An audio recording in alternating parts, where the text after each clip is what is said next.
करेंगे और हमारे साथ स्काईमेट से मिस्टर जीपी शर्मा जुड़े हैं। मिस्टर शर्मा नमस्कार। और जी हाँ, सीवियर हीट वेव्स नहीं है लेकिन नॉर्मल हीट वेव्स अभी भी हैं और कुछ अलर्ट्स अब भी जहाँ पर जारी हैं। इस हफ्ते को कैसा मान के चलें? धन्यवाद मनीषा। देखिए, अभी करीब करीब अप्रैल के एंड में आ रहे हैं हम, लास्ट वीक में। तो काफ़ी जाहिर सा है कि गर्मी तो बढ़ेगी। और अभी आज के दिन में कहें तो जो हीट वेव कंडीशन और कुछ पॉकेट में सीवियर हीट वेव कंडीशन, वो उड़ीसा, पश्चिमी बंगाल, इन क्षेत्रों में विशेषकर पश्चिमी बंगाल के जो नीचे तरफ तराई वाले क्षेत्र हैं, जैसे मालदा, बांकुरा, इसके साथ ही साथ इवन उड़ीसा तक भी, जैसे बारीपाड़ा है, बंगाल का पानागढ़ है, इन क्षेत्रों में तापमान 44-45 डिग्री तक है, जो कि सामान्य से लगभग 6 डिग्री या उससे ज्यादा है। तो सीवियर हीट वेव कंडीशन बनी हुई है। हालांकि पिछले 2 दिन की बात करें, 24 घंटों की भी बात करें, कुछ वर्षा जरूर हुई है। महाराष्ट्र के क्षेत्रों में, मध्य प्रदेश के कुछ क्षेत्रों में, साथ लगे हुए छत्तीसगढ़ में भी हुई है, उड़ीसा में हुई है, उड़ीसा के भीतरी भाग जो है उनमें भी हल्की वर्षा हुई है। लेकिन बात यह है कि वर्षा बहुत हल्की होती है और जो भी होती है वो देर शाम को होती है, और अगले दिन सुबह तक एक बार फिर से पारा बढ़ना शुरू हो जाता है और एक बार दोपहर को फिर से गर्मी बढ़ जाती है। तो ऐसी स्थिति अभी बनी रहेगी। हालांकि उड़ीसा और पश्चिमी बंगाल, छत्तीसगढ़ समेत झारखंड, पिछले 24 घंटों में सबसे ज्यादा गर्म जो था वो झारखंड में ईस्ट सिंहभूम का क्षेत्र है, वो लगभग 46 डिग्री तापमान वहां रहा।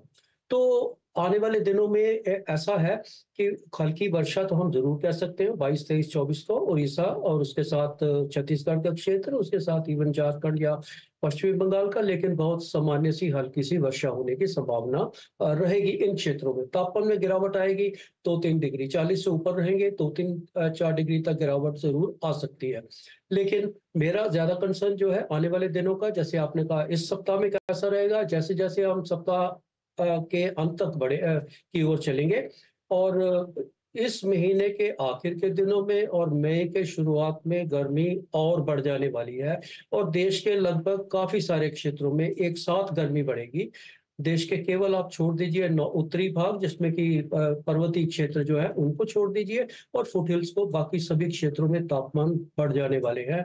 40 से पार तो बहुत ज्यादा क्षेत्रों में आपको देखने को मिलेंगे। जी।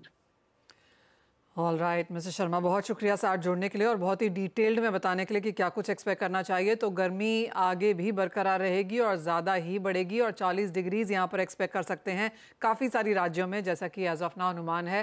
साथ ही साथ आपको बता दें कि जिस तरह की वाटर रिजर्वॉयर्स की स्थिति है वो काफ़ी वीक है और एक नेगेटिव वहाँ पर देखने को मिल रहा है। शायद जैसे मिस्टर शर्मा ने कहा कि बारिश काफ़ी इलाकों में होगी लेकिन शाम को होती है और अगले दिन हम वही पारा यहाँ पर चढ़ता हुआ देखते हैं। और ये लेटेस्ट है CWC की तरफ से, जहाँ पर उन्होंने कहा है कि 150 रिजर्वॉयर्स जिन पर वो नज़र रखते हैं, ओवरऑल जो एक्टिव वाटर कैपेसिटी है वो 31% पे है। यानी कि पिछले हफ्ते 33 था, उसके पिछले हफ्ते 35 था। तो ये लगातार हमने जो वाटर लेवल्स हैं वो गिरते हुए देखे हैं। और जिस तरह की गर्मी है, अगला 1-1.5 महीना यहाँ वाला ऑफकोर्स चिंता वाला रह सकता है। कुणाल, ऑफ कोर्स कोई major planting season as of यहाँ पर नहीं है एक्सेप्ट फॉर रोटेटिंग क्रॉप्स, लेकिन एग्री में कोई स्पेशल ट्रेड जो आपको लगता है इसके चलते देखने को मिल पाएगा?